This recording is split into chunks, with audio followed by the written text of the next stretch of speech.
अंधेरों के इस जादूगर ने एक राजकुमारी पर ऐसा जादू किया जिससे वो तुरंत एक मेंढक बन गई थी। यह जादूगर का काला जादू था और केवल एक राजकुमार का चुंबन ही उसे बचा सकता था। जब रानी अपनी बेटी की ओर दौड़ दी तो जादूगर ने उसे पत्थर में बदल दिया। इसके बाद राजकुमारी के पिता भी जादूगर से नहीं बच पाए और वे भी पत्थर बन गए थे। जिसके बाद जादूगर इस राज्य का नया राजा बन गया था। तब से राजकुमारी एक तालाब में रहने लगी और मेंढक की जिंदगी जी रही थी। सैकड़ों साल बीत चुके थे। जादूगर हमेशा मानव बस्ती में छिपकर रहता था। वो शहर का एक अमीर आदमी था। जो भी उसे परेशान करता वो उसे जादू से तुरंत पत्थर का बना देता था। मेंढक बनी राजकुमारी को मानव जीवन की बहुत याद आती थी। वो चुपके से तालाब के किनारे जाकर परियों की फिल्में देखती थी जिनमें उसकी अपनी कहानी भी दिखाई जाती थी। अपनी कहानी को देखकर राजकुमारी दुखी हो जाती थी। न जाने कब वो वापस अपने इंसानी रूप में आएगी। लेकिन फिर एक दिन राजकुमारी चुपके से एक मैदान में आई जहाँ एक सुंदर आदमी गोल्फ खेल रहा था। उसने अच्छा शॉट मारने की उम्मीद में गेंद को चूमा, लेकिन गेंद उछलकर सीधे मेंढक बनी राजकुमारी के मुंह में चली गई थी, जिससे राजकुमारी तालाब में जा गिरी थी। पर तभी अचानक कुछ अजीब होने लगा। तालाब में बुलबुले उठने लगे और एक सुंदर लड़की मुंह में गोल्फ की गेंद लिए सामने आई। राजकुमारी मेंढक से दोबारा इंसान बन गई थी। हैरान होकर वो इंसानों की बस्ती में जाना चाहती थी। उसने पार्क में एक मेंढक की पोशाक देखी और चुपके से उसे पहन लिया था, लेकिन कर्मचारियों ने उसे देख लिया क्योंकि उसने कपड़े चुराए थे। भागते हुए राजकुमारी एक आदमी से टकरा जाती है। संयोग से यह वही सुंदर आदमी था जो गोल्फ खेल रहा था। तहाई उसे लगा कि कोई लड़की का पीछा कर रहा है, इसलिए वो उसे बचाने के लिए भागता है। इस तरह दोनों फिर से झूले के पास मिल गए थे। इवान ने लड़की के लिए एक कोला खरीदा जिसे पहली बार पीकर राजकुमारी अजीब व्यवहार करने लगी थी। इवान की एक छोटी बेटी थी। तीनों मिलकर साथ में मस्ती करने लगे। युवक अकेले रहता था क्योंकि उसकी पत्नी की मृत्यु हो चुकी थी। वो अपनी बेटी के साथ रहता था। राजकुमारी के आने से इवान के दिल में एक उम्मीद जाग उठी थी। वो राजकुमारी को रात के खाने पर बुलाता है। युवक के माता पिता अचानक आई। इस लड़की को देखकर चिंतित हो गए थे। खासकर उसकी माँ ज्यादा परेशान थी। खाने के दौरान तनाव चल रहा था। तभी अचानक राजकुमारी ने कुछ ऐसा किया जिससे युवक के पिता भी हैरान हो गए थे। वो टिश्यू पेपर उठाकर खाने लगी। यह देखकर युवक के माता पिता को लगा कि यह लड़की थोड़ी अजीब और पागल है। खाना खत्म होने पर राजकुमारी बाथरूम में गई, जहाँ आईने में अपना रूप देखकर वो खुश हो गई थी क्योंकि सैकड़ों साल बाद वो फिर से एक सुंदर लड़की बनी थी। लेकिन तभी अचानक उसके शरीर में कुछ गड़बड़ होने लगती है। वो दोबारा से मेंढक में बदलने लगी थी। यह खूबसूरत लड़की अचानक एक मेंढक में बदल गई थी और गटर में गिर पड़ी थी। पानी के बहाव के साथ वो बहने वाली थी। उसने पूरी ताकत लगाकर पानी की धार का मुकाबला किया और आखिरकार टॉयलेट सीट पर चढ़ने में कामयाब हो गई थी। मेंढक बनी लड़की एक प्राचीन राजकुमारी थी जिसे काले जादू से मेंढक बना दिया गया था। केवल सच्चे प्रेमी का चुंबन ही उसे इस श्राप से बचा सकता था। संयोग से उसने एक जादुई गोल्फ बॉल को चूम लिया था, लेकिन इनडायरेक्ट किस से उसका जादू पूरी तरह से टूट नहीं पाया। इसलिए रात होते ही वो मेंढक बन जाती थी और सुबह होते ही वापस इंसान। प्रेमी की बेटी को लगा कि यह एक जादू है, इसलिए वो लड़की को एक जादूगरनी के पास ले जाती है। जादूगरनी ने लड़की के लिए एक खास किस्म का काढ़ा बनाया जिसे पीते ही उसने महसूस किया कि उसकी आंखें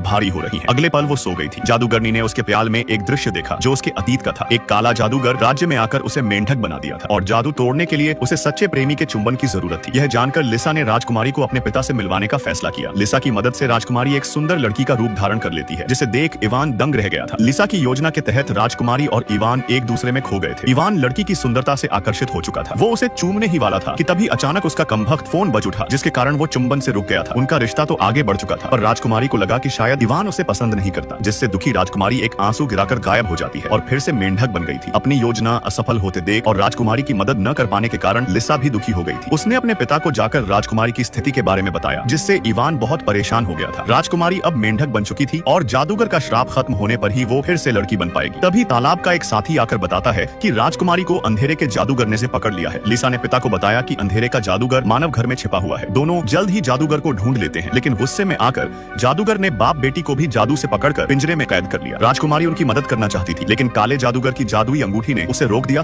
और उसे फिर से पिंजरे में बंद कर दिया। जादूगर ने राजकुमारी से कहा कि वो उससे शादी कर ले, वरना वो बाप बेटी को पत्थर का बना देगा। मजबूरन राजकुमारी जादूगर से शादी करने के लिए राजी हो गई थी। अगले दिन जादूगर उसे अपनी दुल्हन बनाने जा रहा था। इस बूढ़े आदमी के पास एक जादुई अंगूठी थी, जिसे पहनते ही वो उसके सुनहरे जादू से तुरंत जवान और सुंदर हो गया था। बूढ़ा एक सुंदर युवक में बदल चुका था। दरअसल यह बूढ़ा एक काला जादूगर था। जादुई अंगूठी पहनकर वो सदियों से मानव बस्ती में रह रहा था। जादुई अंगूठी से वो अमर बन चुका था। जवान होने के बाद वो जबरदस्ती एक राजकुमारी से शादी करने जा रहा था। जादूगर ने राजकुमारी को मेंढक बनने का श्राप दिया था। एक जादूगरनी आकर राजकुमारी को बचाने की कोशिश करती है, लेकिन राजकुमारी के पूरे कमरे में एक अदृश्य दीवार थी, जिसके कारण वो बाहर नहीं निकल पाती। जादूगर ने उसे रोकने के लिए यह अदृश्य दीवार बनाई थी, जो केवल उसी पर काम कर रही थी, जिसके कारण जादूगरनी को जादू करने के लिए कुछ देर और इंतजार करना पड़ता है। जल्दी ही शादी की बारी आ जाती है। काला जादूगर राजकुमारी से शादी करने के लिए बहुत बेताब था। खुशी से उसके मन में लड्डू फूट रहे थे, लेकिन शपथ लेते समय अचानक राजकुमारी का प्रेमी चिल्लाता हुआ आता है, पर अदृश्य दीवार ने उसे रोक दिया था। काले जादूगर ने विवाह स्थल को सील कर दिया था, जिससे कोई भी न तो अंदर आ सकता था और न ही बाहर जा सकता था। राजकुमारी अपने प्रेमी की तरफ भागती है, लेकिन अदृश्य दीवार के कारण वो उसे छू भी नहीं पा रही थी। दोनों एक दूसरे की तरफ देखते हैं और प्यार की लहर फूट पड़ती है। तभी सच्चे प्यार की शक्ति ने काले जादूगर की अदृश्य दीवार को तोड़ दिया था। दोनों एक दूसरे से मिल गए थे। प्रेमी राजकुमारी का श्राप मिटाने को तैयार था, लेकिन जब वो उसे चूमने वाला था, तभी काला जादूगर प्रेमी को जादू से उड़ा देता है। जब वो दोबारा प्रेमी पर जादू करता है तभी राजकुमारी बीच में आ जाती है और जादू की सुनहरी लौ उसे पिघलाने लगती है। यह देख जादूगर पहले प्रेमी को उड़ाता है, फिर अपनी जादुई अंगूठी की मदद से राजकुमारी पर फेंका गया जादू वापस खींच लेता है, जिससे उसकी जान बच जाती है। तभी अचानक तालाब से एक बत्तख और केकड़ा बाहर निकल कर आते हैं और काले जादूगर पर कूद पड़ते हैं, जिससे जादूगर घबरा गया था। उसने केकड़े को पकड़कर दूर फेंक दिया, पर केकड़े ने उसके हाथ से जादुई अंगूठी निकाल ली थी, जिसके तुरंत बाद जादूगर का शरीर तेजी से बूढ़ा होने लगता है। फिर एक छोटी लड़की जादुई अंगूठी को ले जाकर जादूगरनी को दे देती है। जादूगरनी की अंगूठी पहनते ही वो एक सुंदर लड़की में बदल जाती है। फिर जादूगरनी ने अंगूठी की शक्ति से सभी के श्राप हटा दिए थे। पत्थर बने लोग भी वापस सामान्य हो गए थे। राजकुमारी अपने माता पिता को देखकर बहुत खुश हो जाती है, लेकिन जादूगरनी का मेंढक का श्राप तोड़ने के लिए प्रेमी को राजकुमारी को चूमना पड़ता है, क्योंकि उसका श्राप केवल सच्चे प्यार का चुंबन ही तोड़ सकता था। तभी प्रेमी राजकुमारी को चूमकर उसका श्राप तोड़ देता है। अब वो उसकी राजकुमारी बन गई थी।